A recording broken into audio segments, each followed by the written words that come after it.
Prince Andrew has been dealt another humiliating blow after soldiers cheered the news he had been stripped of a prestigious honorary military title. Former soldiers revealed unease at the unsatisfactory state of affairs. It appears that Andrew's reputation was too damaged to continue in the role. Speaking before the news emerged, Julian Perreira, a three-time veteran of Afghanistan, said, being allowed to retain his role as Colonel of the Grenadier Guards and other military titles, Prince Andrew will put a stain on the regiment's proud history. He must step down immediately.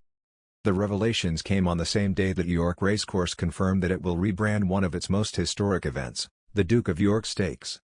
The 6-furlong sprint was first staged in 1895 and derives its name from Prince George, Duke of York, who became King George V. James Brennan, the racecourse's head of marketing and sponsorship, said, "It has never been directly about Prince Andrew. However, we are going to explore how we can make the name a lot clearer about its history, and that the name refers to an entirely different Duke of York." As the civil court battle with Virginia Giuffre continues to batter his reputation, the Duke of York lost his title as the Grenadier Guards honorary colonel along with his other military affiliations. The regiment's ceremonial commander Roly Walker has since confirmed the position had returned to Her Majesty with immediate effect. In an email sent to troops and seen by the Daily Mail, Lieutenant General Walker wrote, "I am sure you will offer a personal 3 cheers for the Colonel," an appointment she first held in 1942, 80 years to the day on February 24 this year. He added, "Buckingham Palace have informed me that in due course the colonelcy, along with the Duke's other titles and affiliations, will be reallocated to another member of the royal family." He added that he would write to Andrew to thank him for his time as colonel.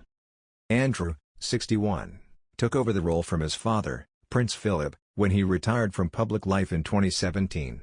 Royal courtiers were reported to have discussed plans to send him into internal exile, including stopping him using his title and other options, such as giving up all his charity links. One source told the Sunday Times, "If he loses the case, the question is what do you do with him?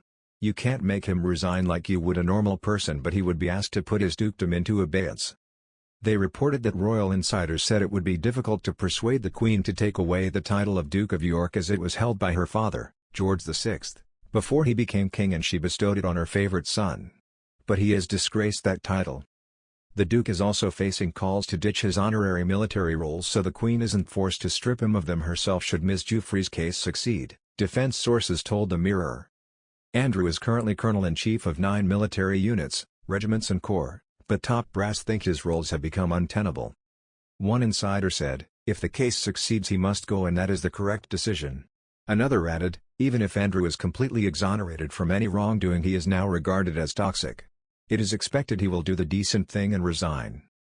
Palace sources said the ruthless and swift decision had been widely discussed within the royal family following Andrew's failed bid to persuade a judge to dismiss the civil lawsuit. Prince Charles and his son William are understood to have been instrumental in the move to force him out before the Queen made up her mind on Wednesday, straight after the court verdict. "This is about the survival of the institution at all costs. Always has been and always will be," a senior palace source said.